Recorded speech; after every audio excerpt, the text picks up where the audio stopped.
Hi friends, मैं शालिनी शुक्ला आपका the real study point में स्वागत करती हूँ। फ्रेंड्स, जैसा कि हम सभी को पता है कि कोरोना वायरस ने विश्व भर में कितनी सारी मुसीबतें मचा रखी हैं। तो इसी सिलसिले में अमेरिका ने अपने यहाँ की तीसरी वैक्सीन को लॉन्च किया है, या तीसरी वैक्सीन के उपयोग को जो है परमिशन दे दी है। ये है जॉनसन एंड जॉनसन कंपनी की कोरोना वैक्सीन। तो जैसा कि फ्रेंड्स हम सारे लोग जानते हैं कि इससे पहले अमेरिका ने दो और कंपनियों के टीके को यूज करने की परमिशन दी थी, जिनमें से आप फोटोज में देख सकते हैं। एक का नाम है मॉडर्ना और दूसरे का नाम है फाइजर। तो अमेरिका की खाद्य एवं औषधि प्रशासन FDA ने जॉनसन एंड जॉनसन की कोरोना वैक्सीन को आपात स्थिति में इस्तेमाल करने की मंजूरी दे दी है। और जॉनसन एंड जॉनसन वैक्सीन की केवल एक खुराक ही असरदार है, जबकि अब तक जिन वैक्सीन को मंजूरी मिली थी उनकी 2 डोज लेना जरूरी था।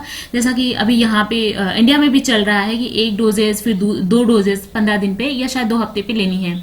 तो मैं आपको ये जानकारी दे दूं कि ये ऐसा तीसरा टीका है जिसे अमेरिका में कोरोना वायरस संक्रमण से बचाव के लिए इस्तेमाल की मंजूरी दी गई है।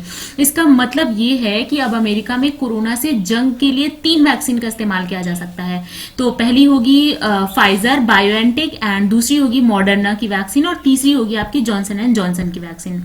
तो फ्रेंड्स, इसके साथ ही कोरोना महामारी जो चल रही है इसके लिए FDA के वैज्ञानिकों ने इस बात की जानकारी दी है कि ये टीका कोविड-19 के जो है गंभीर स्तर के संक्रमण को रोकने हेतु लगभग 66% प्रभावित करने की क्षमता रखता है। और FDA ने कहा है कि जॉनसन एंड जॉनसन के इस टीके की 2 के बजाय केवल 1 खुराक देने की जरूरत होगी और उपयोग के लिए बिल्कुल सुरक्षित है।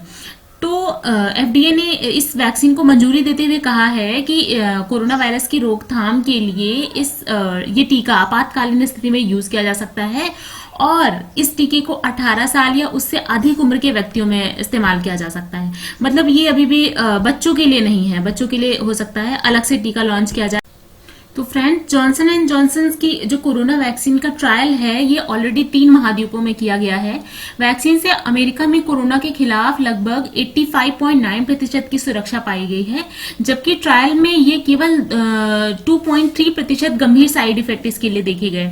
तो अभी तक जैसा कि हम लोग को पता है कि कोरोना वायरस से अमेरिका सबसे ज्यादा प्रभावित हुआ है और यहाँ पे लगभग 5 लाख लोग अपनी जान गंवा चुके हैं। तो worldometer.info के आंकड़ों के अनुसार अमेरिका में अब तक 2,92 लाख एंड 2,824 लोग कोरोना 19 से जो है कोविड-19 से संक्रमित हो चुके हैं और इनमें से लगभग 5,000 या 5.5 लाख के लगभग लोगों की मौत हो चुकी है। तो जैसा कि आपको पता है कि कोरोना वायरस बहुत ही ज्यादा घातक है। तो और पूरे विश्व में देखा जाए तो विश्व भर में लगभग 5 लाख लोगों की डेथ हो चुकी है और 2,92 लाख के आसपास लोग इससे संक्रमित हो चुके हैं। तो इन सब चीजों के साथ में ही कोरोना वायरस के लिए बहुत सारी वैक्सीन को लॉन्च करना, बहुत सारी वैक्सीन के लिए रिसर्च एंड डेवलपमेंट करना आवश्यक हो चुका है।